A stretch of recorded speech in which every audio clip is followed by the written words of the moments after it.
What kind of diplomacy, JD, you are speaking about? Well, you don't have the cards right now. I'm not playing cards. Right? You should be thanking the president. You're gambling with World War III. Can I Wait a answer? minute. No. You've done a lot of talking. Tras el inédito desastre diplomático de febrero, en el que tuvo una brutal discusión pública con el presidente de los Estados Unidos, Donald Trump, y con su vice, J.D. Vance, en el Salón Oval sobre cómo poner fin a la guerra con Rusia, el presidente ucraniano Volodymyr Zelensky cambió de estrategia. Firmó el acuerdo minero que Trump le exigía como parte de pago por los envíos de armas estadounidenses. Se apoyó más en Europa y se mostró dispuesto a sentarse a discutir un cese del fuego con los rusos. Luego de 2 encuentros de las respectivas delegaciones en Estambul, en los que no hubo ningún avance significativo, rápidamente quedó en evidencia que el presidente ruso Vladimir Putin no estaba dispuesto a resignar su posición maximalista en la guerra. Por el contrario, en los meses que siguieron y a pesar de al menos 2 conversaciones telefónicas directas entre Trump y Putin, el Kremlin intensificó sus ataques aéreos contra la infraestructura energética y las principales ciudades ucranianas, manteniendo a la vez una serie de ofensivas terrestres en el este, donde logró algunos avances territoriales. Це просто жахливий, тупий російський терор. Жодного військового сенсу в їхніх ударах, тільки намагання забрати якнайбільше життів. Вся теперішня Росія в таких підлих ударах. Ми будемо відповідати. Будемо працювати з партнерами заради того, щоб примусити Росію до закінчення війни. Sin respuesta a sus propuestas de paz, y aunque todavía no está dispuesto a cortar todos los puentes con Putin, Trump parece haber perdido la paciencia con su par ruso. Anunció que proveerá más armamento defensivo a Ucrania a través de la OTAN, incluyendo los sistemas antiaéreos Patriot, pero también misiles de largo alcance capaces de llegar hasta Moscú y San Petersburgo. Y amenazó con sanciones a quienes adquieran petróleo y gas rusos, es decir, a China e India, sus principales clientes. Todo esto en caso de que Rusia no acepte su plan de paz dentro de un plazo de gracia de 50 días.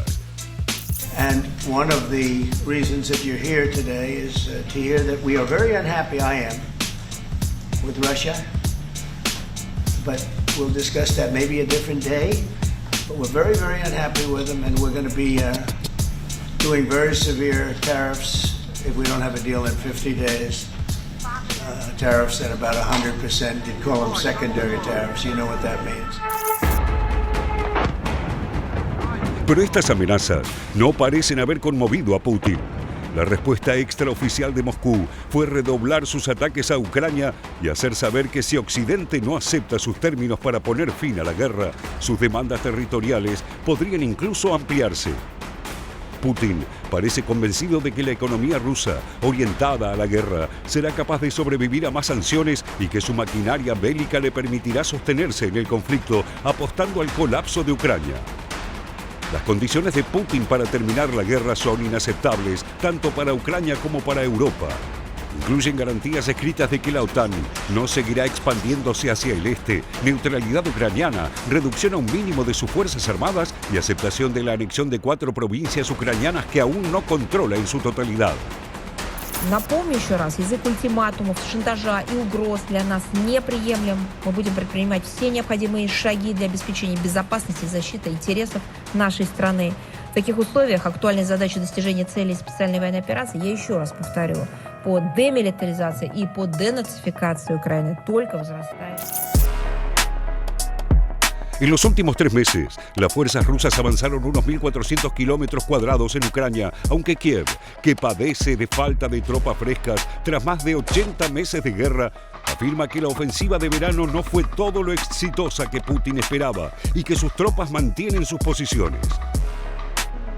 Por otro lado, fiel a su estilo, Trump encontró la manera de rearmar a Ucrania. Les pidió a sus aliados europeos que donen a Zelensky las armas de Estados Unidos que tienen en sus arsenales y las reemplacen comprando otras nuevas.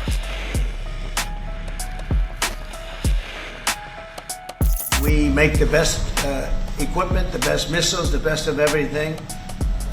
The European nations know that. And we've made a deal today, and I'm going to have Mark speak about it, but we've made a deal today where we are going to be sending them weapons and they're going to be paying for them.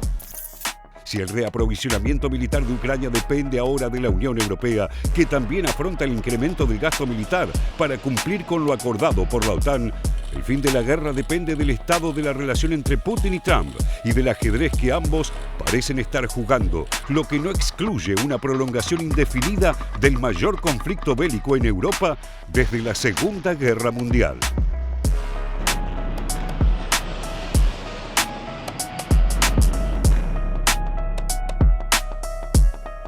Esta es la ficha de nuestro invitado en esta edición, Félix Taylor. A ver.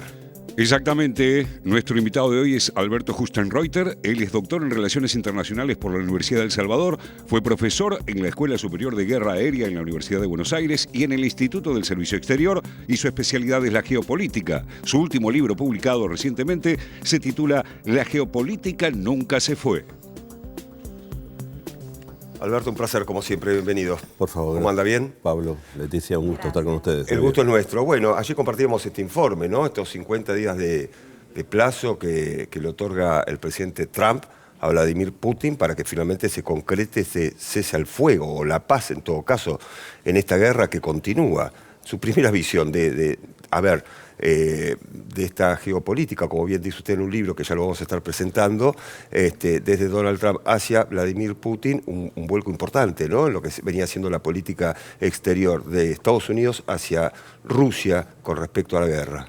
Sí, Pablo, se habla de una nueva fase en la guerra, ¿no? Yo creo que es una nueva fase, pero no tanto por el dato militar, sino por el dato económico. Lo que quiero decir con esto es que en paralelo a los suministros militares que se van a revitalizar por parte de Europa y por parte de Estados Unidos, más allá de esta suerte de intermediario que va a ser la OTAN comprando armas a Estados Unidos, en paralelo a esto yo creo que la novedad, el verdadero dato aquí, es la nueva ronda de sanciones que está aplicando la Unión Europea y también Estados Unidos.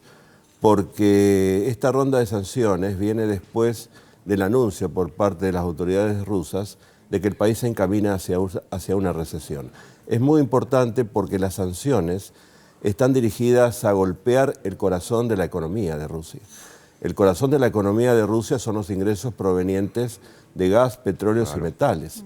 De manera que golpear, ya no dentro de Occidente, sino fuera de Occidente, donde hay actores que no han sancionado a Rusia, pone en riesgo una economía que es Rusia, pero es frágil, ¿no? A los especialistas la denominan una economía Kalashnikov, ¿no? Barata, irrompible, como el rifle, ¿no? Pero es una economía primaria, metales, gas y petróleo, de manera que si van a ir realmente con efectividad sobre la venta de estos productos, bueno, no se va a ver el resultado ni mañana ni dentro de un mes, pero sí se podrá ver a lo largo del tiempo como han pasado. Hay sanciones que se aplicaron en 2022 y los efectos recién comienzan a verse ahora. De manera que golpear a través de sanciones secundarias, que para mí son primarias en realidad porque consisten en sanciones dirigidas a terceros que compran productos a Rusia, puede realmente afectar seriamente la economía de Rusia, que repito, es una economía fuerte, pero más allá de los buenos índices en materia de caída del desempleo, hay problemas con la inversión, hay problemas con la inflación y hay problemas con un viejo problema que tiene Rusia, que es la productividad, ya viene de tiempo de la Unión Soviética, que explica en parte la caída de la Unión Soviética, de manera que si esto va a tener éxito, porque aparte también se desconectan cerca de 20 bancos rusos del sistema de SWIFT, que es un sistema donde se pueden realizar los pagos en materia de intercambios de productos, y también van a intentar golpear toda esa galaxia de barcos o petroleros de sombra que utiliza Rusia para seguir vendiendo su petróleo por el mundo. Y finalmente, los gasoductos Nord Stream 1 y Nord Stream 2 van a dejar de funcionar o de llevar gas a algunos países de Europa. De manera que es un ejercicio de presión, un paso fuerte que podría realmente colocar en aprietos a Rusia, no hoy ni mañana, repito, Se entiende. pero sí en el mediano plazo. Alberto, pero ¿crees que se podrían aplicar? Porque mucho se hablaba también, bueno, que el impacto no sería solo para Rusia, sino justamente, como lo mencionabas, terceros países y el impacto sería a nivel internacional. Pero preguntarte también en ese sentido por otra situación que se publicó esta semana en los medios que planteaba si Trump le había preguntado a Zelensky si existía la posibilidad de que Ucrania ataque otras regiones de Rusia como puede ser Moscú. ¿Ves esto como una posibilidad que Ucrania pueda llegar a avanzar en ese sentido? Sí, como no, ha pasado esto, Leticia, en los últimos tiempos. Hace 3 meses Ucrania realizó un ataque de profundidad sobre el territorio de Rusia, causando impactos importantes, ¿no? Pero más cerca de la frontera, ¿no? El ataque fue al territorio profundo de Rusia, distintas bases aéreas repartidas en distintas partes, tanto en el norte como en el este de Rusia, en distintas partes, y ha tenido, más allá del impacto material, un impacto psicológico muy fuerte este ataque, ¿no? Y algo más agregaría, si Trump ha preguntado esto a Zelensky, podría estar detrás la posibilidad de nuevos armamentos por parte de Estados Unidos a Ucrania, como por ejemplo misiles Tomahawk. Misiles Tomahawk no aparecen hasta ahora en este escenario de guerra, pero son misiles de largo alcance, estamos hablando de 2.000, 2.500 kilómetros, que yo no sé si lo ha dicho en un sentido prodisuasivo hacia Moscú, pero evidentemente hay una posición de incrementar el nivel de capacidades militares en relación con la asistencia a Ucrania, pero no descarto para nada que Ucrania pueda realizar ataques de este tipo, ¿no? Porque son los que realmente muestran la vulnerabilidad, no solamente la vulnerabilidad de Rusia, sino la caída de la capacidad de disuasión nuclear de Rusia. Porque lo que ha pasado con estos ataques, han sido varios ataques, es que prácticamente califican para que Rusia ponga en marcha su doctrina nuclear reforzada o revista el año pasado. Y hasta ahora no lo ha hecho, es decir, ha fracasado la disuasión nuclear. Nadie contempla por ahora la posibilidad del uso del arma nuclear. De manera que sí es posible. Alberto, ¿a Rusia realmente le interesa un alto el fuego o no le interesa? A Rusia le interesa un alto el fuego en cuanto se cumplan sus exigencias. Las exigencias de Rusia para un alto el fuego son realmente draconianas para Occidente, y esto hace que también la guerra tenga un carácter irreductible prácticamente. Claro. Porque Rusia no va a aceptar un escenario que afuera denominan el espectro de 1905, es decir, en 1905 Rusia fue derrotada por Japón, una humillación, se abrió un proceso que terminó con la propia monarquía de Rusia. Bueno, una situación en la que Rusia se tenga que retirar de las 4 provincias, hoy denominadas nuevas regiones por la Federación Rusa de manera unilateral, una situación donde Ucrania no marche hacia una neutralidad y una situación donde la OTAN no garantice nuevas expansiones, evidentemente deja a Rusia frente a este espectro de 1905. Claro. Pero también para Occidente es un problema, porque las exigencias de Rusia son prácticamente inaceptables. Una garantía de la OTAN de no expansión, sí. En segundo lugar, una condición de neutralidad reforzada por parte de Ucrania, y el tercer tema, que acaso el más difícil, el retiro de Rusia de las 4 provincias. Sí, claro. De manera que esto es prácticamente inadmisible y vuelve casi irreductible el conflicto, ¿no? Ninguno de los dos va a dar marcha atrás, porque, cuidado, para Rusia es un problema la posibilidad de pensar en una derrota. No hay sustituto para la victoria, diría, como decía MacArthur. Pero también para Occidente es un problema, porque si Ucrania le va mal en la guerra, la derrota es de Occidente, ¿no? Y esto no es inadmisible. Bien. Alberto, preguntarte un poco cómo analizás el vínculo entre Trump y Putin, ¿no? Porque en un comienzo se hablaba, bueno, Trump va a mantener otra postura, dialogan por teléfono cada tanto, ahora, bueno, salió con esta advertencia. Pero también es Trump el que en algún punto logró que los miembros de la OTAN lleven, o van a llevar al menos a un 5% su gasto en defensa. Digo, algo que a priori no me parece que sea algo que busque Putin. ¿Cómo analizás ese vínculo? Bueno, es un vínculo que yo entiendo es bueno desde el punto de vista de las relaciones comerciales particularmente, porque Trump sobre todo, y Rusia lo necesita.